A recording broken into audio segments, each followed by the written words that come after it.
거기로 오시면 저를 만나실 수 있습니다. 연락 주시면 좋겠습니다. 네, 우리 함께 말씀 나눌게요. 죄송해요. 제가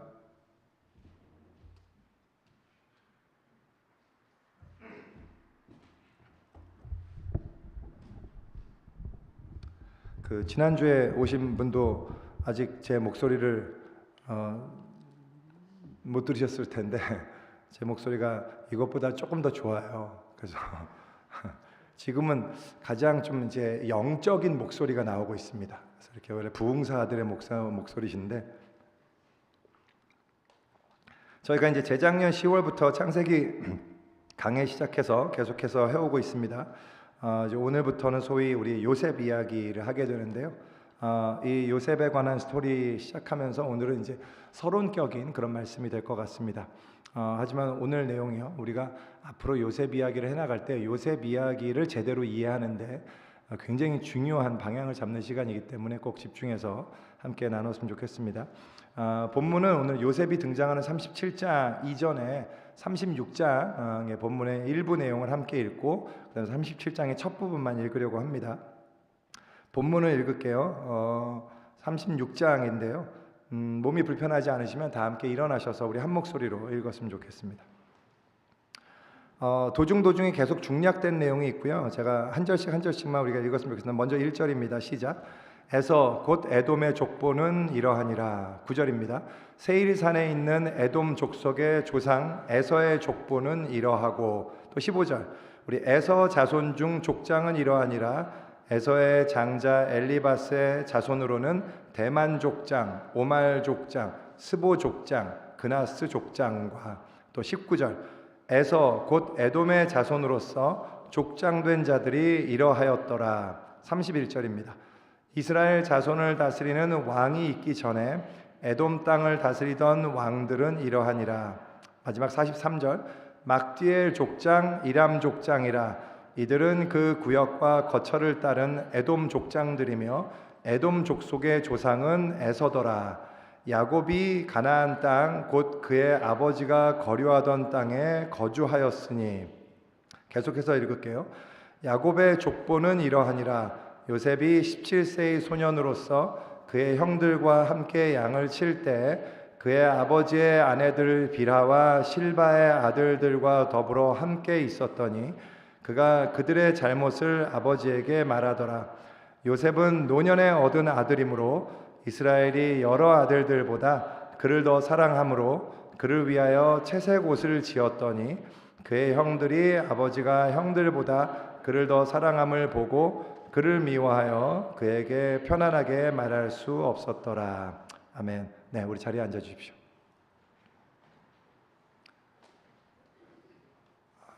죄송합니다. 제가 이걸 좀 처음부터 벗고 하겠습니다.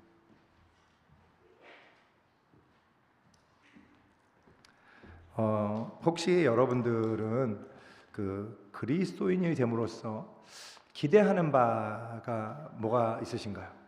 그러니까 하나님을 믿게 된다는 게 뭐가 좋은 건가요?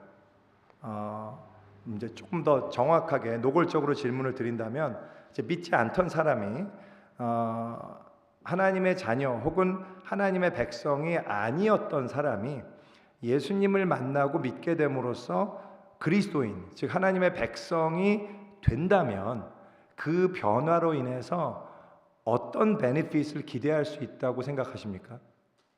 그러니까 그냥 쉽게 말해서 하나님의 백성이 되는 게 뭐가 좋은 거냐고요. 여러분들은 그러니까 여러분들이 그리스도인으로서 하나님께 뭘 기대하십니까? 뭐 기대 안 하시나요? 뭐가 기대하는 건가요? 천국 가는 건가요? 그렇죠. 물론 천국 좋죠. 천국 가는 거 너무 중요한 거고. 근데 그건 이제 죽은 뒤에 말고 이 땅에 살아가는 동안에 여러분들은 내가 하나님을 믿게 됨으로써 어떤 베네핏을 기대하고 계시는가 하는 질문을 전 드리고 싶어요. 하나님 믿으면 뭐가 좋은 건가요? 마음의 평안? 담대함? 자신감? 뭐 아니면 실제적이고 물리적인 축복인가요? 제가 이제 이런 질문을 드리는 이유가 뭐냐면 이게 굉장히 중요한 질문이라서 그렇습니다. 이거는 우리의 신앙의 삶의 모습을 어떻게 그려 나갈 것인가, 그 방향을 결정하는데 굉장히 중요한 질문이기 때문에 그래요. 내가 예수님을 믿고 그리스도인이 된다는 것, 내가 하나님의 자녀가 되고 하나님의 백성이 된다는 것, 그게 되면 나에게 어떤 베네핏이 주어지는 걸까요? 여러분 어떤 변화를 기대하십니까? 이제 많은 경우에 우리가 이제 본능적으로 기대하는 건 이런 거예요. 우리가 그리스도를 통해서 하나님을 믿게 됩니다. 이제 참 하나님을 믿게 되는 거잖아요. 그러면 이 진짜 하나님을 믿고 나면 내가 믿는 하나님, 우리가 믿는 하나님은 진짜 하나님이니까, 그러니까 가짜 하나님이 아니라 진짜 하나님이니까 다른 허상일 뿐인 그런 거짓 신들과 다르잖아요. 그렇기 때문에 저들이 하는 기도는 아무리 기도해봐야 들을 존재도 없고 응답받을 수도 없지만, 내가 하는 기도는 진짜 하나님께 드리는 기도니까 하나님이 듣고 응답하실 것이고, 저들은 고통당할 때 실제로 구원해 줄 자가 아무도 없지만 우리는 진정한 구원자가 하나님이시니까 우리는 구원을 받을 것이고, 우리는 진짜 하나님을 믿기 때문에 우리가 고통당할 때 보호를 받게 될 것이고 구원을 받을 것이고, 저들은 전쟁에서 패하겠지만 우리의 하나님은 진짜 하나님이니까 내가 전쟁하는 것은 승리할 것이다. 이렇게 우리가 기대하죠. 이것이 수많은 사람들이 하나님을 믿으면서 본능적으로 기대하는 어떤 기대예요. 그렇기 때문에 우리들은 믿음을 가진 후에 살아가면서 우리의 기대와는 다른 상황이 발생하잖아요.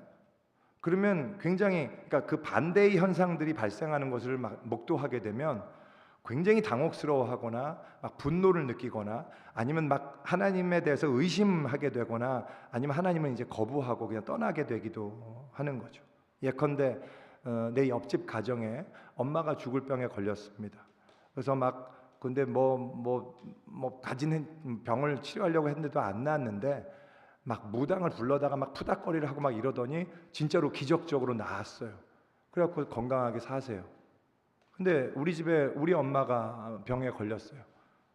근데 우리 엄마는 평생을 교회 다니고 하나님께 헌신했던 그런 예수님 믿는 엄마였는데, 근데 아무리 기도하고 그냥 아무리 붙들고 막 하나님께 부르짖어도 결국은 우리 엄마는 무력하게 이 세상을 떠나셨다. 이런 일이 발생하잖아요. 그러면 우리는 굉장히 실망하죠. 분노하고, 이제 보니 기독교의 하나님이라는 게 다 허구 아닐까, 이렇게 의심하게 되기도 한단 말이죠. 이 마음이 너무 이해되죠. 그죠? 마치 하나님이 약속해 주신 거를 하나도 안 지키는 것 같다라는 그런 거잖아요. 믿으면 하나님의 자녀가 된다면서요. 우리 아버지는 좋으신 아빠라면서요. 예수님 말씀하셨잖아요. 구하라 주실 것이요, 찾으라 찾을 것이요, 문을 두드려 열릴 것이요. 그렇게 좋은 아빠한테 내가, 그리고 전능하시다면서요. 샤도나이.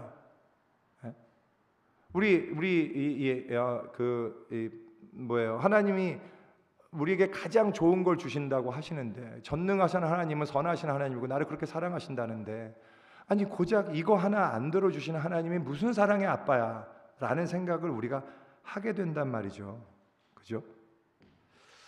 그래서 요약해 보면 이런 거예요. 우리가 진짜 하나님을 믿음으로써 그 하나님은 믿지 않는 다른 사람들보다 우리에게 더 우월한 환경, 더 나은 결과를 주실 것이다 라는 것이 우리의 많은 사람들의 기대입니다. 근데요, 우리가 성경을 정말 정직하게 읽으면요, 발견하게 되는 게 뭐냐면, 신약 시대에 예수님께서 오심으로써 예수님께서 우리에게 가르쳐주신 굉장히 중요한 레슨 중에 하나가 있다면 바로 그러한 사고방식을 철저히 무너뜨리시는 거였어요. 아주 유명한 대표적인 비유가, 여러분 누가복음의 탕자의 비유 있잖아요. 누가복음 15장의 탕자의 비유 모두가 다 아시잖아요. 다 아시는 비유죠. 어떤 아버지가 두 아들이 있었죠. 근데 이제 맏아들은 아주 성실하게 일하고 아빠가 하라는 대로 충성되게 그 일을 다 하고 그렇게 아빠에게 신실한 그런 아들이었고요. 둘째 아들은 뭐였어요? 완전히 삐뚤어져 갖고 완전 개망난이었잖아요. 그래서 그렇게 살면서 아빠가 죽으면 받아야 되는 유산을 미리 받아다가 아빠와 관계를 절연하고 먼 나라로 가갖고 흥청망청 다 쓰다가 그렇게 살다가 거기서 이제 파산하잖아요. 그러고 난 다음에 파산하게 되니까 다시 아빠한테 돌아오죠. 그랬더니 그 아빠가 돌아온 둘째 아들을 보고는 큰 기쁨으로 막 송아지를 잡아갖고 온 마을에 잔치를 벌이지 않습니까? 나중에 맏아들이 그 소식을 듣고는 불같이 화가 나죠. 아니 아버지, 어떻게 아버지가 이럴 수 있는가? 노예처럼 이렇게 열심히 일한 나에게는 염소 새끼 한 마리도 안 주신 아빠가 저런 배은망덕한 전 나쁜 녀석이 저렇게 돌아왔더니 이 소를 잡아갖고 온 전 동네를 위해서 파티를 벌이다니, 이런 불공평한 시츄에이션이 어딨냐 라면서 분노하는 이야기예요. 이게 이제 탕자의 이야기잖아요, 그죠? 이게 예수님이 하셨던 비유였는데요. 이게 뭐냐면 당시에 모든 사람이 욕하는 하나님을 떠났던 죄인들, 공인 죄인들, 세리와 창기들, 이런 자들을 예수님이 그냥 다 용납하시고 그들을 하나님의 자녀로 인정하는 것 같은 스탠스를 취하니까 당시의 바리새인과 율법사들, 즉 당시에 가장 존경받던 거룩한 삶을 살던 사람들이 불평과 원망하는 반응을 보였었단 말이죠. 그때 그들에게 예수님께서 주신 비유의 가르침이 바로 이거였단 말입니다. 그래서 탕자의 비유의 핵심 포인트는 탕자가 아니라 바로 그 형에게 있어요, 그죠? 그 형이 가진 근원적인 사고방식을 바꾸시고자 그들에게 주시는 비유가 바로 이 탕자의 비유인 거거든요. 그래서 이 탕자의 비유에서 큰아들의 모습을 통해서 예수님께서 우리에게 말씀하시고자 하는 아주 중요한 메시지가 뭐냐 하면요, 하나님을 믿지 않는 인간들, 하나님을 적대하는 죄인들보다 하나님을 믿고 하나님의 백성이 된 나, 이렇게 하나님을 따르고 충성하고 순종하는 나, 하나님의 자녀된 나, 이런 나를 하나님은 더 사랑하시고 더 편애하시고 더 위해 주셔야 한다, 그런 하나님으로 만들고 싶어하는 그 사고방식, 그 사고방식이 얼마나 하나님의 마음과 멀리 있는 것인지를 알려주시는 게 탕자의 비유의 초점이란 말이죠. 둘째 아들이 집으로 돌아왔을 때 큰아들이 이렇게 얘기하잖아요. 아니, 아버지, 나는 아버지를 한 번도 배반한 적이 없습니다. 이렇게 열심히 아버지를 위해서 일을 했는데 내가 정말 개처럼 일했지 않습니까? 근데 아버지 저를 위해서 뭐 해주셨죠? 도대체 뭘 해주셨냐고요. 근데 아버지랑 관계없이 살던 저 개망나니 같은 자식이 돌아왔더니 저렇게 잘해주십니다. 아니, 어떻게 저한테 이러실 수 있는 거예요? 라고 말하는 거예요.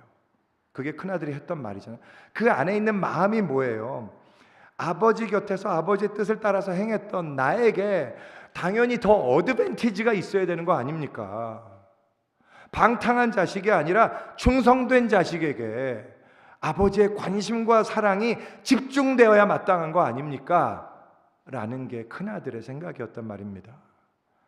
이것이 바로 또한 역사 속에서 하나님의 뜻을 오해했던 이스라엘이 하나님께 대해서 가졌던 근본적인 생각이기도 해요. 그들은 생각했어요. 아니, 하나님은 이스라엘의 하나님이시잖아요. 이스라엘이 잘 되는 것이 하나님이 잘 되는 거 아닙니까? 그러니까 제발 이방인들에게 신경 좀 끄시고 이스라엘에게 축복 좀 집중해 주세요. 그게 정확히 맏아들의 마음이었고 유대인들의 마음이었고, 그리고 예수님 당시에 세리와 죄인들을 이방인 취급했던 바리새인들과 율법사들의 가졌던 마음이었단 말이죠. 근데 예수님은 그러한 그 생각을 철저히 깨부수고 계신단 말입니다. 예수님이 알려주시는 하나님의 마음은 그들이 생각하던 그런 것과 전혀 달랐어요. 하나님은 집 나간 작은 아들이 돌아오는 것을 훨씬 더 마음에 두고 계시는 하나님이시라는 사실이었습니다. 그게 더 큰 우선순위예요. 하나님의 마음은 구원받은 백성의 안위와 영달에 있는 게 아니라 구원받지 못해서 아직도 멸망으로 가고 있는 그 영혼들에 대한 안타까움, 그 슬픔, 그들이 돌아오기를 바라보는 그 소망, 거기에 하나님 아버지의 마음이 온통 쏠려 있다라는 것을 예수님 알려주셨다고요.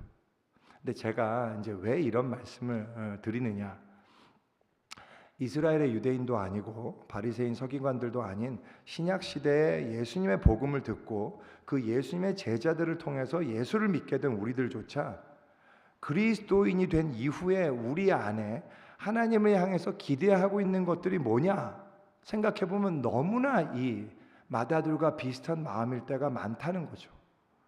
이걸 우리가 좀 진지하게 고민을 해야 돼요. 우리 안에 여전히 이 탕자의 형과 같은 마음이 있어요. 그래서 우리가 하나님을 믿으면, 그리스도인이 되면 내가 뭐가 더 잘 돼야 된다, 하나님 믿으면 더 잘 된다, 더 형통한다, 이런 사고방식이 참 있어요. 이게 아주 뿌리 깊단 말입니다. 그래서 예수님이 하신 말씀도 그렇고 예수님이 걸어가신 길도 그렇고 그게 아니라는 걸 보여주셨고, 신약의 우리 모든 믿음의 선배들이 하나같이 사도 바울부터 시작해서 모두가 예수 믿고 난 다음에 하나님의 자녀가 되었다는 이유만으로 정말 이 땅에서 비참하게, 아주 불쌍하게, 고통과 고생 가운데 억울하게 살다가 그 인생을 마감했다는 것을 성경, 신약 성경 전체가 증언하고 있음에도 불구하고 우리는 여전히 이 생각, 사고방식에서 벗어나질 못한단 말입니다. 제가 어렸을 적에 교회에서 가장 많이 들었던 표현 중에, 굉장히 많이 들었던 표현 중에 그런 표현이 있었어요. 기독교가 들어간 국가치고 잘 살지 못하는 나라가 없고 기독교 안 들어간 나라치고 잘 사는 나라가 없다, 이런 표현이 여러분 들어보신 적 있죠? 여러분들도 아마 한 번쯤 들어보셨을 것 같아요. 예수 믿으면 성공하고 번영한다, 예수 믿으면 잘 산다. 물론 이제 저는 그 당시에 그렇게 말씀하셨던 목사님들이 그렇게 얘기를 하셨던 이유와 동기, 정말 우리 당시에 가난하고 소망 없던 우리 사람들에게 정말 그 사람들을 인커리지하고 열심히 희망을 갖고 살아가게 하려고 그렇게 말씀하셨던 그 마음의 선한 동기를 저는 조금도 의심하지 않아요. 정말 그분들은 최선을 다하셨습니다. 제가 너무 존경해요. 그리고 실제로 역사적으로 보면은 이 유럽이 가장 먼저 기독교 국가가 된 그런 지역이잖아요. 근데 그 문명적으로 실제로 유럽이 가장 발전해서요, 지금의 선진국들이 다 그런 기독교 국가로서 갔던 건 사실이잖아요. 꼭 틀린 말은 아니죠. 하지만 저는 그러한 주장이 결코 어떤 일반화된 이 규범적인 교훈으로 자리 잡기 못하게 하시려고 하나님께서 이 세상에 한 나라씩을 반증으로 두셨다라고 저는 그렇게 생각해요. 그게 어떤 나라냐면 일본과 이디오피아죠. 일본은 전 세계에서 기독교가 가장 안 들어가는 후진국 선교지보다도 기독교 인구가 비율적으로 더 낮습니다. 아시죠? 일본은 정말 선교의 불모지 같은 곳이에요. 그럼에도 불구하고 전 세계에서 가장 발전되고 부강된 나라 중에 하나가 바로 일본이죠. 그에 반해서 이디오피아가 있죠. 이디오피아는요, 기독교가 언제 들어갔죠? 사도행전 때 들어갔어요. 사도행전에 나오잖아요. 아시죠? 사도행전에 이디오피아 내시가 왔다가 그 돌아가는 길에 빌립이 말씀을 전해갖고 침례를 받잖아요. 그리고 이디오피아 내시가 돌아가고 이디오피아 국가가 기독교 국가가 됩니다. 성경 시대에 이미 기독교 국가가 됐던 나라가 이디오피아예요. 근데 이디오피아는 지금도 가장 굶어 죽는 사람이 가장 많은 세계 최빈국 중에 하나예요. 그죠? 저는 그래서 이게 굉장히 하나님이 섭리하신 어떤 내용이 있다고 생각해요. 기독교가 들어가면 발전하고 기독교 안 들어가면 망한다는 공식은 옳은 공식이 아니에요. 이렇게 일반화될 수 없습니다. 근데 그럼에도 불구하고 우리는 그렇게 생각하고 싶어해요. 왜? 아까 얘기한 그 큰아들 멘탈리티 때문이에요. 우리가 믿는 하나님이 진짜니까 우리가 더 축복받는 게 당연하다, 이런 생각이죠.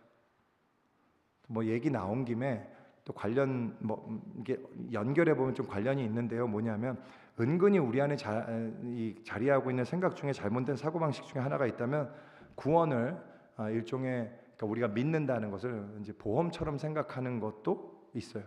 사실 이거는 아주 옛날 오래전에 전도할 때 쓰던 방식이었는데 그게 좀 잘못된 비유인데도요. 그럼에도 불구하고 뭐 최근에도 제가 이제 우연하게 슐츠 보다가 그 개그우먼 김지선 씨라고 있어요. 그 김지선 씨가 이렇게 간증하는 쇼츠가 있더라고요. 근데 그 내용이 그런 거였어요.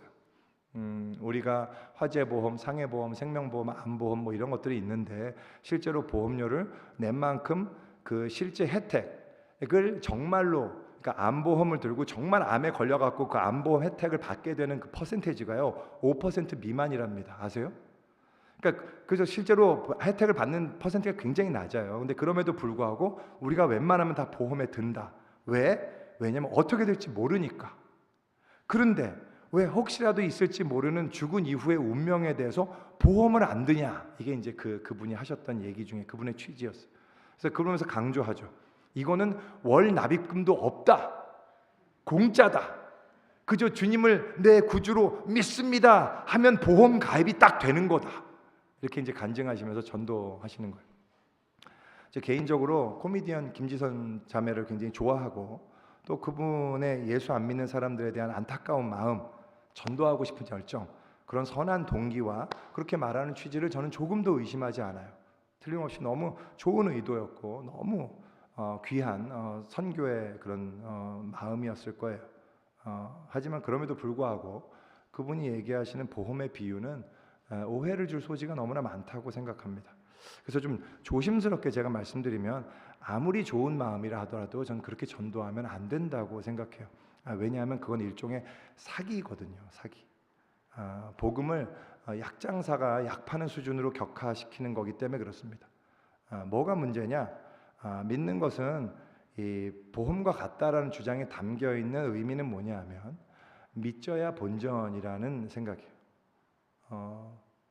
믿져야 본전 아니냐? 이 땅에서의 삶에는 큰 영향이 없는데 죽고 난 이후에 어떻게 될지 모르니까 믿어라라는 이런 내용이잖아요. 근데 여기가 담겨 있는 굉장히 큰 오해가 뭐냐면 기독교 신앙이 그런 거냔 말이죠. 기독교 신앙이 정말 믿져야 본전이라고 생각하십니까? 그게 아니거든요. 사도 바울이 고린도전서에서 얘기하신 게 있어요. 만일 그리스도 안에서 우리가 바라는 것이 이생뿐이면 모든 사람들 가운데 우리가 더욱 불쌍한 자다. 여러분, 믿져야 본전이 아니에요. 이거 우리가 정말로 믿는 것을 뭐로 굳이 비유한다면 보험이 아니라 도박에 비유할 수 있어요. 엄청난 도박이에요. 어떤 도박이냐면 올인하는 거예요.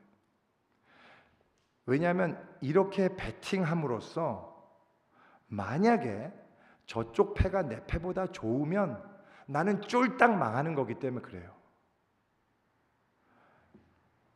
만약에 내가 이렇게 베팅했는데 천국이 없잖아요. 부활이 없잖아요. 나는 정말 쫄딱 망하는 거예요.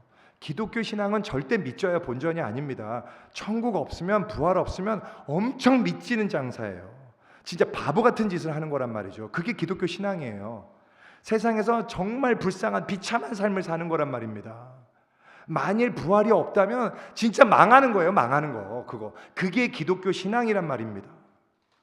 우리가 신앙생활을 한다는 것은 부활이 없으면 정말 망하는 인생을 사는 거라는 사실을 여러분 절대 잊으시면 안 돼요. 제 말 오해하지 마세요. 이 말은 그러면 실제로 믿는 사람들은 모두 다 가난하고 고통스럽고 아주 비참하게 삶을 살아야 된다는 말이냐, 그 얘기를 하려는 게 아니고요. 요점은 이겁니다. 이 땅에서의 우리에게 주어지는 환경의 어떠함이 기독교 신앙의 핵심이 아니다라는 얘기를 좀 하고 싶어서 그런 거예요. 그리스도인이 됨으로써 우리에게 주어지는 그 놀라운 베니핏이라는 것은 이 땅에서 우리에게 주어지는 어떤 성공과 번역과 행복을 더 누리게 되는 그런 것도 아닐 뿐더러 도리어 이 땅에서는 정말 비참하고 손해보고 너무 불쌍하게 사는 것처럼 정말 그 미저러블한 현실을 산다 하더라도 전혀 괜찮은, 그것과 비교할 수 없는 우리에게 주어진 어떤 엄청나게 놀라운 특권이 있다는 것, 바로 그게 기독교 신앙의 핵심이란 말입니다. 그게 뭐냐를 아는 게 중요해요. 그게 뭔가, 이 땅에서의 내가 누리는 어떤 환경과 전혀 비교할 수 없는 정말 엄청난 나에게 주어지는 놀라운 특권, 그게 뭐냐? 그게 제일 중요합니다. 제가 오늘 요셉 이야기를 통해서, 요셉 이야기 들어가기 전에 탕자 비유의 이 맏아들 멘탈리티, 내가 예수를 믿음으로써, 하나님 믿음으로써, 기독교 신앙을 가짐으로써 더 잘 되어야 된다라는 이 사고방식, 예수 믿으면 남들보다 더 성공하고 더 행복한 삶을 누릴 수 있다, 누려야 된다라는 이 멘탈리티를 먼저 언급드린 이유가 있어요. 그게 뭐냐면 바로 이 멘탈리티가 우리가 요셉 이야기를 오해하게 만든 가장 결정적인 이유라고 생각하기 때문에 그래요. 많은 분들 요셉 이야기 잘 아실 거예요. 그죠? 어쩌면 성경 이야기 가운데요, 가장 사랑을 많이 받은 이야기가 어쩌면 요셉 이야기일 거라고 저는 생각합니다. 제가 이제 여러분들도 뭐 저랑 비슷한 연배나 저보다 연배 더 있으신 분들은 비슷한 경험을 가신 분 계실 텐데요. 저는 어렸을 적에 이제 부흥회를 적잖이 참석했거든요. 그리고 이제 기도원에도 적잖이 갔습니다. 옛날에 이제 기도원 가보신 분들은 그 분위기 아실 텐데요. 여기보다 더 커요. 여기 교회당보다 훨씬 더 큰 예배당이에요. 이 책상 같은 거 없어요. 그냥 바닥입니다. 그리고 다 방석이에요. 근데 방석을 하나씩 갖고 이제 다 이렇게 흩어져서 앉아서 기도하는 거죠. 그래서 그 다 방석 네 방석 갖고 거기서 누워서 주무시는 분도 있고 막 이렇게 기도하고 막 그러거든요. 근데 그러면 기도하다 보면 이제 그날의 예배가 있습니다. 그래서 그날에 초대된 목사님 거기 이렇게 가면 칠판에 적혀 있어요. 오늘의 몇 시부터 몇 시까지 어떤 예배, 또 어떤 그 강사 목사님들이 쭉 적혀 있거든요. 그럼 보면서 확인할 수 있어요. 오늘 이 목사님 오신다. 와, 오늘 꼭 예배 드리자. 뭐 이런 거 있거든요. 그래서 한 번 예배 드리면 그 예배 한 3시간 합니다. 그래서 예배 드리고 예배 끝나고 나면 또 기도하다가 보면 또 예배 시작하면 또 예배 드리고, 그래서 한 3시간 또 예배 드리고 끝나고 난데 또 기도하다가 밥 먹고 오면서 또 예배 드리고 또 예배 드리고 또 그다음에 기도하고 뭐 이런 거거든요. 그러다가 이제 오늘 갔는데 칠판에 내일 강사 목사님으로 조영기 목사, 조영기 목사 내일 오시네. 내일 또 와야 돼. 막 뭐 이런 생각 얘기도 그런 적도 있고 그런데요. 근데 그때 정말 그렇게 기도원 며칠 있다 보면요, 진짜 다양한 설교, 너무 재밌는 말씀 여러 번 들을 수 있어요. 당시에 유명했던 부흥 강사가 이제 강다리 목사님이라든지, 여러분들은 잘 모르시는군요. 여러분 표정을 보니, 아니면 이제 신현균 목사님 이런 분들이 있거든요. 정말 당시에 코미디언보다도 더 재밌었던. 그래갖고 정말 은혜가 되고 막, 그래서 뭐 있어요. 하여튼 그 피종진 목사님 이런 분들 제가 근데 그런 부흥회와 기도원에서 선포된 말씀들, 정말 많이 들었던 말씀들이 정말 다양하게 있는데, 그 중에서도 가장 많이 들었던 말씀이 아마 저는 요셉 이야기였던 것 같아요. 부흥회의 단골 이야기, 요셉 이야기. 그만큼 이 요셉 이야기는 정말 사랑을 많이 받은 이야기. 근데요, 다른 한편으로 성경에서 요셉 이야기만큼 오해를 많이 받은 이야기도 없어요. 여러분들, 요셉 이야기가 우리에게 주는 가장 중요한 레슨이 뭐라고 생각하세요? 많은 사람들이 가지고 있는 이 요셉 이야기로부터 받는 가장 주된 인상이 뭐냐 하면 이런 거예요. 요셉 이야기 다 아시죠? 제가 굳이 오늘 다 설명하지 않아도 기본적으로 아실 거예요. 요셉이 형들의 시기로 인해 갖고 하루아침에 그 아빠의 사랑을 받던 귀한 자식에서 하루아침에 이집트 노예로 팔려가잖아요. 그래서 졸지에 정말 비참하고 고통스럽고 정말 억울한 신세가 되거든요. 하지만 그 절망적인 상황, 정말 너무 억울하고 분노하는 그 정말 좌절할 만한 그런 상황 속에서 끝까지 낙심하지 않고 믿음을 저버리지 않고 하나님을 신뢰합니다. 그랬더니 정말 인생 역전, 하나님께서 은혜를 베푸시고 나중에 모든 상황이 바뀌어서 결국 그는 이집트의 총리가 돼 총리 자리까지 올라가는 엄청난 복을 받게 되었다. 이렇게 생각해요. 이게 요셉 이야기라고 생각해요. 이게 요셉 이야기의 주된 내용인 거라고 생각한단 말이죠. 그래서 이러한 요셉 이야기를 통해서 우리에게 주는 레슨을 주실 때 가장 많이 언급됐던 단어가 있다면 형통이에요. 형통. 정말 많이 들었어요. 형통. 신통하면 형통합니다. 뭐 이게 이제 그 부흥사분들이 하시던 거거든요. 그래서 하나님은 잘 믿으면 형통케 된다. 예수 잘 믿으면 만사형통. 이게 정말 이 요셉 얘기의 핵심 메시지라고 그렇게 생각하기가 쉬운데, 물론 이제 그렇게 생각할 수 있는 요소가 있음을 전 부인하지 않아요. 실제로 요셉이 고통 속에서도 끝까지 하나님을 신뢰하고 믿다가 결국 애굽의 총리까지 돼서 인생 역전하게 되는 게 틀린 말은 아니잖아요. 그런 내용이 있으니까. 근데 제가 중요하게 여기는 여러분께 드리고 싶은 질문이 이거예요. 그것이 성경이 우리에게 이 요셉 이야기를 기록한 주된 이유냐 하는 말이죠. 그게 핵심일까요? 그래서 결국 우리에게 주는 가장 중요한 레슨은, 우리도, 하나님 믿는 우리도 어떤 상황에서든지 끝까지 믿음을 버리지 않고 아무리 어렵고 억울하고 원통하고 괴로워도 끝까지 하나님을 신뢰하고 신실하게 그렇게 살다 보면 결국 이 세상에서 하나님이 인생을 역전시켜 주셔서 성공하고 형통하게 되어서 하나님의 영광을 드러나게 될 것이다. 이게 요셉 이야기가 우리에게 주는 핵심 메시지일까요? 그것이 성경이, 이 창세기 저자가 우리에게 주고 싶은 핵심 포인트냔 말이에요. 제가 이 시간에 이 질문에 대해서 아주 분명하게 답을 드리면 그 대답은 NO예요. 그렇지 않단 말이에요. 그게 핵심 메시지가 아니에요. 요셉 이야기는 그거를 알고 싶어 한 게 아니란 말입니다. 제가 이렇게 말씀드릴 수 있는 첫 번째 이유가 있다면 이겁니다. 에서의 톨레도과 야곱의 톨레도, 제가 요셉의 이야기는 창세기 37장부터 시작되는데요. 요셉에 대한 기록이 어떤 문맥에서 시작되는지를 좀 주의 깊게 살펴볼 필요가 있어요. 37장 바로 전에 36장에 우리가 아까 읽었잖아요. 그 한 장 전체가 뭐냐면 야곱의 형 에서의 족보로 기록되어 있습니다. 이게 무슨 의미가 있고 왜 기록된 이유가 무엇이냐, 이게 중요한데요. 우리가 올해 초반에 DT가 창세기였잖아요. 그래서 그때 수요 예배 때 제가 이미 말씀드린 적이 있었는데요. 우리 재학전도사님도 설명해 주시고 제가 간단하게만 다시 설명해 드릴게요.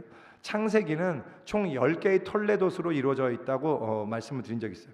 근데 여기서 이제 톨레도시 무엇이냐 하면 소위 족보 혹은 내력, 세대, 계보 등등의 어떤 이런 의미를 다 포함하는 총칭이에요. 이것이 헬라어로 번역하면 그 단어가 게네시스라 그랬죠. 그래서 영어 창세기의 영어명이 제너시스잖아요. 이 제너시스가 정확히 톨레도시란 뜻이라고 말씀을 드렸었습니다. 그래서 이 창세기에는 총 10개의 톨레도시 있거든요. 근데 이제 10개의 톨레도시, 첫 번째 톨레도시 창세기 2장부터 시작하는데 그 전에 창세기 1장의 서론까지 포함해서 총 11개의 톨레도스로 이루어져 있다라고 보는 게 보통 이제 일반적인 신학자들의 표현이에요. 근데 새로운 톨레도시 시작하면 어떻게 시작되냐면 이것은 누구누구의 톨레도시라 이러면서 표현으로 시작되거든요. 그게 창세기 1장 서론을 빼고 총 10덩이가 있다라는 말입니다. 근데 그 중에서 창세기의 맨 마지막 톨레도시 이 야곱의 톨레도시예요. 우리가 조금 전에 본문에서 읽었던 창세기 37장 2절에 나오는 그 표현이죠. 그리고 그 바로 이전 톨레도시 바로 에서, 즉 야곱의 형 에서의 톨레도시. 근데 그 중에 우리가 36장의 일부를 읽었잖아요. 근데 그 읽은 몇 구절만 봐도 이 전체 내용이 어떤 내용인가 하는 것이 좀 감이 오지 않으시나요? 그러니까 여기에 등장하는 표현들을 보면요, 뭐냐면 뭐 아들들, 자손들, 족장들, 왕들, 족장된 자들, 어떤 이런 표현들이 계속 있어요. 그러니까 그럼 느낌이 좀 오죠. 그 내용이 아들들, 즉 자손들이 많고 그들이 강성하고 그들이 부족을 이뤘고 그 부족의 족장들이 되었고 그 부족이 점점점 강성해져서 나라가 되었고 그 나라를 다스리는 왕정 체제를 수립하게 되었고 당시에 모두가 그저 부족으로 살아가던 그 시기에 여기 이제 31절에 보면 이 이스라엘 자손을 다스리는 왕이 있기 이전에 에돔 땅을 다스리는 왕들이 이렇게 나오잖아요. 즉 이 에서의 자손들은 일찍부터 에돔이란 나라를 이루고 왕정 체제를 수립했고 그래서 다른 종족보다 훨씬 어드밴스되고 발전해서 거대한 왕국이 되었고 그 나라에 왕들이 있었다라는 얘기를 하는 거란 말이죠. 그만큼 그들이 부유하고 강대했다라는 걸 보여주는 내용이 바로 이 에서의 족보, 에서 톨레도의 내용이란 말이에요. 최근에 그 뉴스에서 한 연예인이 자기 집안이 증조부 때부터 뭐 의사 집안이었다는 그 자랑 한번 했다가 아주 큰 실수가 돼갖고 그 온 집안이 파묘되고 막 친일파 집안인 게 밝혀져서 막 화제가 된 거를 제가 기사에서 읽었었는데요. 사실 그게 뭐 그렇게 대단하게 느껴지지는 않는 게 저는 그런 식의 자랑들을 제가 어렸을 적에 저희 어머니를 통해서 많이 들었거든요. 물론 이제 우리 집안이 아니라 이제 어머니 친구분의 집안 아니면 이제 우리 아버지 친구분의 어떤 집안이었죠. 그래서 뭐 어느 누구 집은 풍양조씨의 세도가의 집안이었는데 뭐 어느 지역의 땅이 다 그 집 거고 그 자식들이 다 유학 가서 뭐 일찍부터 미국으로 유학 가서 누구는 뭐 하버드에 있고 뭐 누구는 어디에 학교를 갔고 그리고 또 뭐 누구는 나와 갖고 뭘 했고 그래서 그 집안에는 의사가 몇 명이고 변호사는 몇 명이고 또 누구는 사업을 시작했는데 그 사업이 크게 뭐 성공해 갖고 뭐 하여튼 어떻게 자식에게 얼마를 물려주고 뭐 그런 내용들 있잖아요. 그런 내용을 저는 어렸을 적에 어머니한테 정말 많이 들었거든요. 여러분들은 안 들었나요? 여러분들도 좀 많이 몰라요. 저희 어머니가 좀 별나신 분이었는지 어쨌든 저는 너무 많이 들었어요. 그래서 그 엄친아 엄친딸이라는 표현을 저는 너무 이해를 하는데 엄마 친구 아들이나 엄마 친구 딸들은 하나같이 다 너무 다 이 족보에 기록된 어떤 그런 사람들이잖아요. 근데 그런 내용이 바로 에서의 톨레도시 정확히 그 내용이란 말입니다. 에서의 톨레도의 핵심은 뭐냐면요, 에서는 정말 잘 나갔다라는 거예요. 일찍부터 엄청 강성한 나라를 이루고 다들 잘 되고 번영했다. 이것이 에서의 톨레도의 핵심이란 말입니다. 근데 여기 중요한 게 뭐냐면요, 37장 1절의 내용이 이게 처음 장절을 구분하던 인쇄업자가 잘못 구분한 거예요. 원래 이게 어떻게 되냐면 37장 1절이 되면 안 되고요, 36장 44절이 됐어야 맞는 거예요. 뭐냐면 이렇게 됩니다. 이게 그러고 난 다음에 37장 2절에 야곱의 족보는 이러하니라부터 새로이 야곱 톨레도시 시작하는 거란 말이죠. 그래서 원래는 번역이 어떻게 됐어야 되냐면, 지금 1절이 뭐 야곱이 어쩌고저쩌고 거주하였으니 이렇게 번역이 되는데, 그렇게 되면 안 되고요, 이렇게 번역돼야 돼요. 에돔 족속의 조상은 에서더라. 야곱은 가나안 땅 곧 그의 아버지가 거류하던 땅에 거주하였더라. 이렇게 에서 톨레도시 끝나는 거란 말입니다. 여기에 창세기 저자가 의도한 굉장히 중요한 메시지가 있어요. 뭐냐면 이 에서의 톨레도과 비교할 때 야곱의 존재는 지극히 초라하다는 데 있습니다. 확장되고 부유하고 강성해져서 가나안 땅을 떠나서 세일산, 거기 가서 에돔이란 나라를 이루었던 에서와는 대조적으로 야곱은 가나안 땅, 즉 자기 아버지와 할아버지가 체류하던 그 땅에 그냥 그대로 정착했다, 머물렀다라는 뜻이에요. 거기에는 왕도 없었고 부족도 없었고 지배할 땅도 없었단 말이죠. 여전히 아버지와 할아버지처럼 그저 체류자요, 나그네 신분으로 그 땅에서 살아갔더라라는 뜻이란 말입니다. 그리고 생각해 보세요. 실제로 에서가 일찍부터 아들들을 낳고 그들과 함께 여러 부족을 이루고 족장으로 다스리며 살아가던 때에 야곱은 아주 늦게 낳은 12아들만 있었을 뿐이에요. 물론 그 중에는 결혼해갖고 자녀를 낳은 아들들도 있긴 있었는데요, 그래 봐야 찌질했습니다. 나중에 가나안에 큰 흉년이 들었을 때요, 애굽에서 총리가 된 아들 요셉 덕분에 이 야곱이 나이 130대에 그 가족 전체를 다 이끌고 이집트로 이주하게 돼요. 그때 이주했던 전체 인원수가 72명이었습니다. 야곱의 전체 가족 전체 수가 손자까지 다 포함해 갖고 72명이었단 말이에요. 그러니 에서의 족보와 비교할 때 얼마나 초라해요. 또 그 와중에 그나마 있는 아들들도요, 정말 찌질해요. 장자 르우벤은 그 야곱의 첩인 빌하와 동침했죠. 그 둘째 셋째 시므온과 레위는 잔인한 살인자들이었죠. 아주 나쁜 놈들이었죠. 유다, 또 넷째 유다는 나중에 또 우리가 다루겠지만 그 며느리 다말과 관계해서 아이를 낳았잖아요. 뭐 하나 집안이요 엉망이에요. 제대로 된 게 없다고요. 진짜 개판이에요. 진짜 꼴이 말이 아닙니다. 그런데 이렇게 찌질한 가족인 야곱 가족인데요, 그럼에도 에서의 족보와 에서와 대비되는 야곱의 가족에 대한 단 한 줄의 기록이, 그 핵심적인 묘사가 바로 37장 1절인 거예요. 야곱은 가나안 땅, 그 아버지가 체류하던 땅에 거하였더라. 하나님의 약속을 주셨던 그 땅에 그대로 머물러 있었단 말입니다. 이것만이 유일하게 에서와 대비해서 야곱의 우월한 점임을 강조하고 있는 거예요. 지금 창세기 저자는요, 이걸 의도적으로 대비하고 있는 거란 말이죠. 에서의 톨레돗은 정확히 이 세상이 자랑하고 싶은 것이 무엇인지를 보여주는 거예요.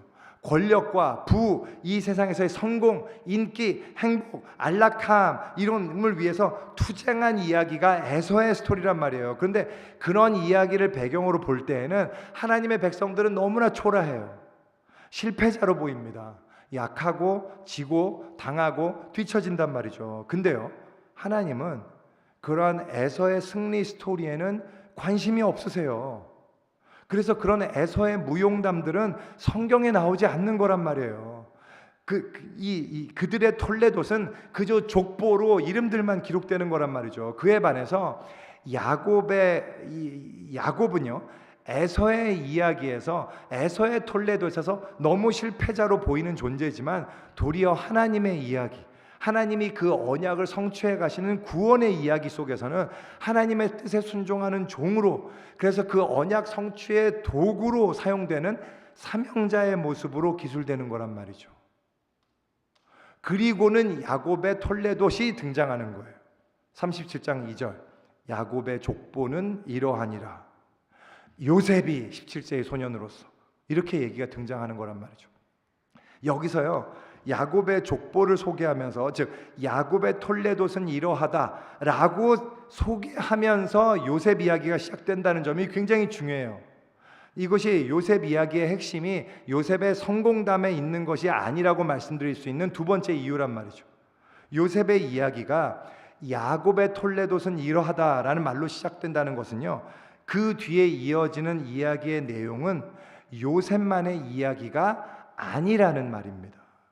요셉이 중심이 된, 요셉이 주인공이 된 요셉의만의 독립적인 이야기가 아니라 그 이야기의 핵심은 야곱의 톨레도스, 즉 야곱으로 대표되는 이스라엘, 그 야곱의 아들들로 하여금 하나님께서 어떻게 이스라엘이라는 한 민족, 한 나라, 한 국가를 이루시게 하셨는지, 하나님의 아브라함에게 약속하셨던 네 자손이 하늘의 별과 같이 많을 거다라고 하셨던 그 약속이 어떻게 성취되었는지를 이야기해주는 그 야곱의 톨레도 안에 요셉의 이야기가 자리하고 있다라는 것을 알려주는 내용이란 말이에요. 그래서 요셉의 이야기는 그 이야기의 일부일 뿐이에요. 그리고 야곱의 톨레돗이 앞서 기록된 에서의 톨레돗과, 즉 세상의 이 자랑으로 대표되는 그 세상의 족보 이야기와 무엇이 다른지를 보여주는 핵심 내용 중에 하나가 바로 요셉 이야기다라고 이야기하고 있는 거란 말이죠. 바로 이게 야곱의 톨레돗이 이러하니 라고 시작하는 말의 가장 결정적인 의미예요. 제가 뭘 핵심으로 얘기하고 싶냐면요, 핵심은 하나님의 언약의 성취입니다. 그리고 그 하나님의 언약이 성취되는 데 있어서 요셉이 이집트의 총리가 되는 것이 굉장히 중요한 역할을 하죠. 왜냐하면 그 덕분에 야곱의 가족들이 흉년 속에서도 굶어 죽지 않고 이집트로 모두가 이주해서 고작 70명이던 가족이 400년 동안 이집트에 살면서 장정만 60만 명이 넘는 그런 큰 나라가 이루게 됐기 때문에 그런 거란 말이죠. 그래서 하나님의 약속이 그렇게 성취되는데 그 과정에서 결정적인 역할을 한 인물이 누구냐? 그가 요셉이었기 때문에 요셉에 대한 이야기가 길게 서술되어 있는 것뿐이에요. 다시 강조하지만 요셉의 이야기는 요셉에 관한 독립적인 이야기가 아니라 요셉을 통해서 야곱의 아들들이 어떻게 하나님의 약속하신 나라, 즉 한 국가를 이루게 되었는지를 보여주는, 하나님의 구원의 역사를 보여주는 이야기라는 사실, 이게 중요하단 말이죠. 앞으로 우리가 요셉 이야기를 살펴보면서요, 여러 가지 예언들을 살펴보겠지만 요셉 이야기를 통해서 우리가 끊임없이 영점 조정을 해야 되는 아주 중요한 방향이 있다면 바로 이것 딱 하나예요. 제가 이 하나를 강조하려고 지금까지 이렇게 빌드업 해온 거예요. 이거 하나만 여러분 꼭 기억하십시오. 아까 요셉 이야기를 통해서 사람들이 좋아하는 단어가 있다면 형통이다라는 말씀을 드렸잖아요. 그래서 그 의견을 저는 그대로 수용하고 싶어요. 좋습니다. 사람들이 좋아하는 표현을 그대로 사용해서요, 그 요셉 이야기의 핵심 주제를 형통한 삶이라고 합시다. 저는 이렇게 얘기하고 싶어요. 요셉 이야기의 핵심 주제, 핵심 메시지는 형통한 삶이에요. 그런데 제가 오늘 강조하고 싶은 것은 뭐냐면, 성경은 과연 무엇을 형통이라고 부르느냐라는 바로 이 질문에 집중하려고 합니다.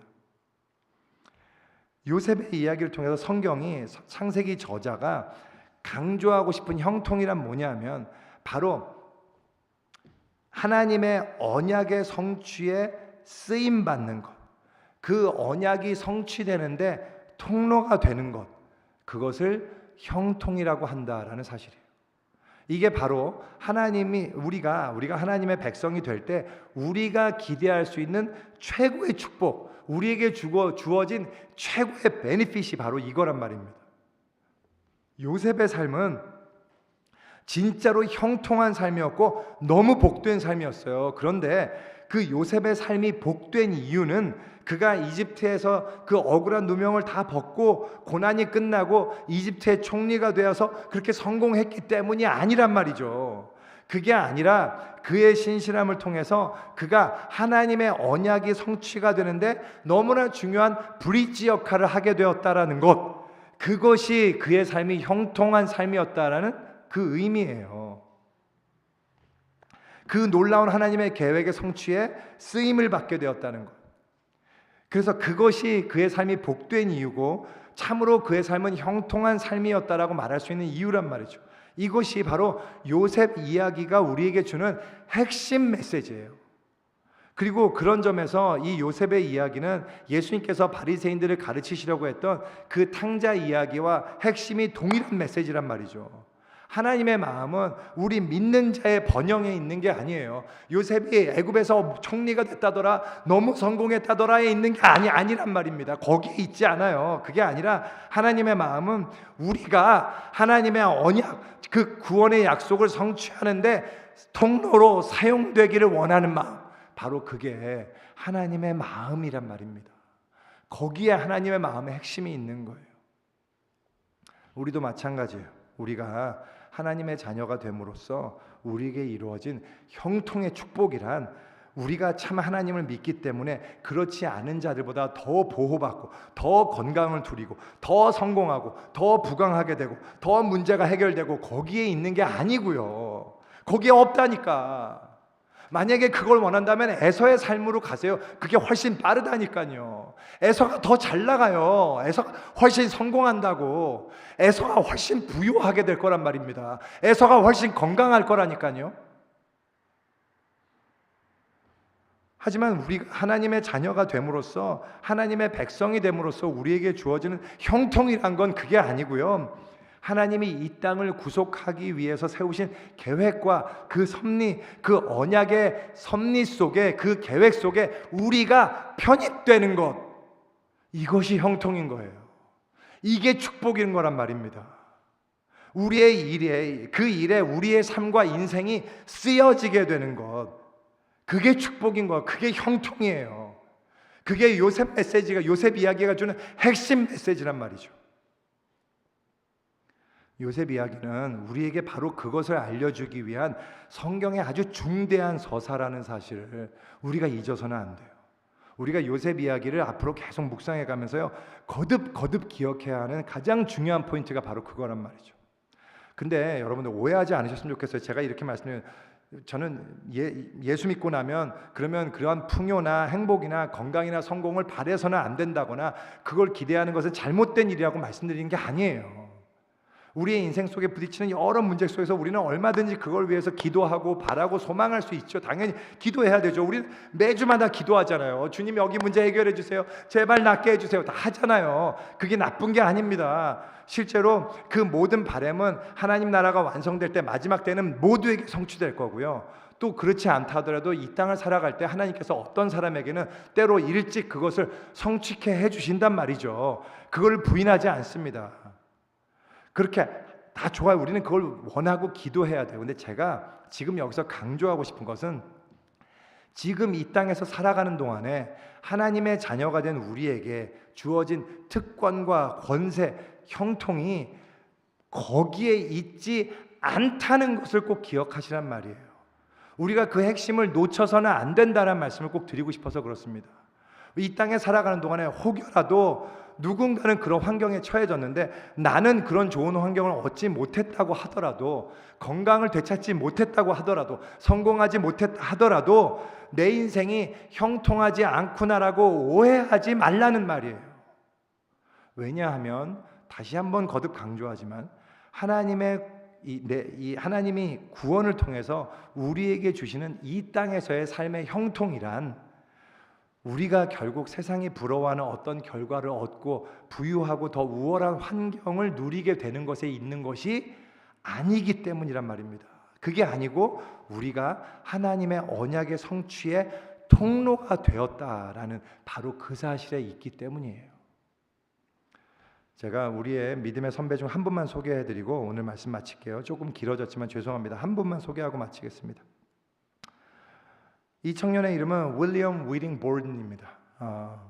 1887년에 미국 일리노이주에서 태어났던 분이에요. 근데 어떤 집안에서 태어났냐면 당시 일리노이주에 있는 낙농회사의 백만장자인 볼든가의 상속자로 태어난 사람입니다. 이분은 그래서 엄청난 부자였고요. 고등학교 때 예수님을 만나서 이분이 근데 예수님을 영접하게 돼요. 근데 워낙 부자였던 집안이어서 이 부모님이요, 이분이 고등학교 졸업할 때요, 그 고등학교 졸업 선물이 뭐였냐면 세계 일주였어요. 이 당시에 배를 타고 세계 일주를 하신 분이에요. 고등학교 졸업하고 난 다음에 선물. 그 한마디로 졸업 여행을 세계 일주를 하셨어요. 어떤 집안이었는지 아시겠죠? 근데요, 이 그리스도인이었던 이 청년이 여행을 하면서요, 수많은 사람들을 보게 됩니다. 보다 보니까 그리스도 없이 살다가 죽어가는, 소망 없이 죽어가는 사람들이 너무 많다는 걸 알게 돼요. 그래서 그 모습에 이 큰 도전을 받고, 이 부모님이 잘못 보냈죠, 한마디로. 그러니까 이 세계 여행을 보내면 안 됐었는데 그래갖고 그 도전을 받고 자기를 세계 선교를 위해서 나의 모든 전 인생을 예수님께 드리겠다고 헌신을 해요. 그리고요, 이분은 이제 학교를 예일 대학을 갑니다. 그리고 예일 대학을 졸업하고 프린스턴 신학대학원을 가요. 그래서 프린스턴 신학대학원을 졸업합니다. 졸업하자마자 그분은 이제 학위 같은 거에 연연하지 않고 고등학교 졸업할 때 그 헌신을, 결단을 잊지 않고 세계 선교로 부르시는 주님의 음성에 내가 순종하겠습니다, 이렇게 헌신해요. 그래서 중국 간수성에 있는 무슬림 선교를 위해서 중국으로 가는 선교사로 이제 지원을 합니다. 여러분, 집안에서 어땠을 것 같아요? 집안에서 난리 났어요. 부모님들이 막 뒤집어져 갖고 반대를 했습니다. 미쳤냐? 그래서 네가 가면 넌 내 자식 아니야, 이렇게 부모님이 막 선언까지 했어요. 그때 이분이 어떻게 했냐면요, 각서를 써요. 부모님 앞에. 저는 볼든가의 모든 상속을 포기합니다. 그래서요, 이분은 아예 처음부터, 왜냐하면 혹시라도 아버지 어머니는 두렵잖아요. 왜냐하면 부모님이 갑자기 사고를 당해서 죽게 되면 모든 상속이 얘한테 갈 텐데 이걸 모두 팔아갖고 하나님께 바쳐버리면 안 된다라는 생각을 하실 거 아니에요. 그래서 이분이 각서를 쓰는 거예요. 부모님, 저는 모든 상속을 포기합니다. 그래갖고요, 그러고 난 다음에 이분이 실제로 중국으로 갑니다. 근데 중국에서 무슬림 선교를 하다 보니까 무슬림 선교를 위해서는 아랍어를 배울 필요를 좀 인식하게 돼요. 그래서 아랍어를 배워야겠다. 아랍어 공부를 위해서 이집트의 카이로로 이 사람들이 가게 돼요. 그때가 그의 나이 25세. 근데 그 다음에 어떻게 된지 아세요? 이집트의 카이로에 도착해서 공부하다가 척수 뇌막염에 걸립니다. 그래서 병마로 고생하다가요, 26세의 나이로 이집트 카이로에서 별세합니다. 26세의 꽃다운 나이에 자기가 그렇게 원하던 선교를 제대로 해보지도 못하고, 자기가 그렇게 열심히 공부한 이 아랍어를 한번 무슬림에게 제대로 써보지도 못하고 죽어요. 제가 오늘 이 시간에 이분을 여러분께 소개해드리는 이유는요, 이 볼든의 헌신이라든지 선교의 중대성을 얘기하려는 게 아니에요. 우리도 볼든처럼 살아야 됩니다, 선교해야 됩니다, 우리 주님의 일에 충성합시다, 이런 얘기 하려고 여러분께 이분을 소개하려는 게 전혀 아니고요. 제가 이 이야기를 소개해드린 이유는 이 질문을 여러분께 드리고 싶어서요. 여러분은 윌리엄 볼든이 정말로 형통한 인생을 살았다고 생각하십니까? 저는 이 질문을 꼭 드리고 싶어요. 여러분, 이 질문이요, 진짜 중요한 질문이에요. 정말 중요해요. 왜냐하면 우리의 신앙의 방향을 결정하는데 진짜 중요한 질문이에요. 여러분 마음속으로 정직하게 이 질문에 꼭 답해 보셔야 됩니다. 그리고 여기서 한 가지 제가 더 여러분이 꼭 기억하셔야 되는 것은, 이 질문에 대해서요, 성경은 분명하게 선언하는 정답이 있다는 사실이에요. 성경에 따르면 이 윌리엄 볼든은 진실로 참으로 형통한 인생을 살았다는 거예요. 비록 하나님을 위한 선교도 제대로 한번 해보지 못했고, 열심히 공부하고 준비한 아랍어 한 번 제대로 써볼 기회를 얻지 못한 채 죽음을 맞이했지만, 그래서 세상이 보기에는 너무나 어리석고 허무한 인생처럼 보일지 모르겠지만, 이 사람은 하나님 보시기에는 진정으로 형통한 인생을 살았어요. 왜냐하면 그의 이야기가 이렇게 남아서 수많은 믿음의 후손들에게 하나님의 마음을 느끼게 하고, 그로 말미암아 그 사람 대신에 선교에 헌신하게 하고, 충성과 헌신과 결단을 하게 하고, 그로 말미암아 그렇게 나간 사람들로 인해서 수많은 다른 사람들이 하나님의 나라로 돌아오게 되는데, 즉 하나님의 구원의 약속이 성취되는데 윌리엄 볼든이 사용되었기 때문입니다. 할렐루야. 윌리엄 볼든이요, 결국 이집트의 그가 사망한 이집트 카이로에 묻히게 되는데요, 그의 묘비에 쓰여진 글귀의 마지막 문장이 이거예요. Apart from faith in Christ, there is no explanation. There is no explanation for such a life. 그리스도 안에 있는 믿음 말고는 이런 인생을 설명할 길이 없다. 이게 이분의 묘비명이었어요. 이 세상의 수많은 에서들은요, 이해할 수도 없고 인정하지도 않는 너무나 불쌍하고 허무해 보이는 인생일지 모르겠지만, 그래서 이 세상 에서의 톨레도, 그 에서의 족보에는 등장할 수도 없는 인생일지 모르겠지만, 그의 인생은요, 여러분, 야곱의 톨레도에 기록된 인생이란 말입니다. 야곱의 족보, 하나님의 언약의 성취의 이야기에 기록된 정말로 값진 이야기이기 때문이에요. 그렇기 때문에 그의 인생은 진짜로 성공한 인생이요, 복된 삶이요, 형통한 삶이었단 말입니다. 제가 여러분들께 초두에 그런 질문을 드렸어요. 여러분들은 그리스도인이 됨으로써 기대하는 바가 뭔가? 하나님을 믿게 되면 도대체 뭐가 좋은 건가? 어떤 베네핏을 기대하시는가? 이런 질문을 드렸습니다. 여러분들 이 사실을 꼭 기억하십시오. 우리가 기대할 수 있는 최고의 축복은 우리의 삶이 하나님의 언약의 성취에 쓰이게 될 것이라는 사실입니다. 할렐루야. 누군가가 예수 그리스도를 믿고 구원을 얻게 되는 그 길에 저와 여러분의 삶이 쓰여지게 될 거란 말이에요. 그것이 우리가 하나님의 자녀가 됨으로써 누릴 수 있는 최고의 특권이고 축복입니다. 그리고 그것이야말로 형통입니다. 그리고 바로 이것이 앞으로 요셉 이야기를 해나가는 도중에 우리가 끊임없이 기억해야 되는 요셉 이야기가 우리에게 선포하는 가장 중요한 핵심적인 교훈입니다. 기도하겠습니다.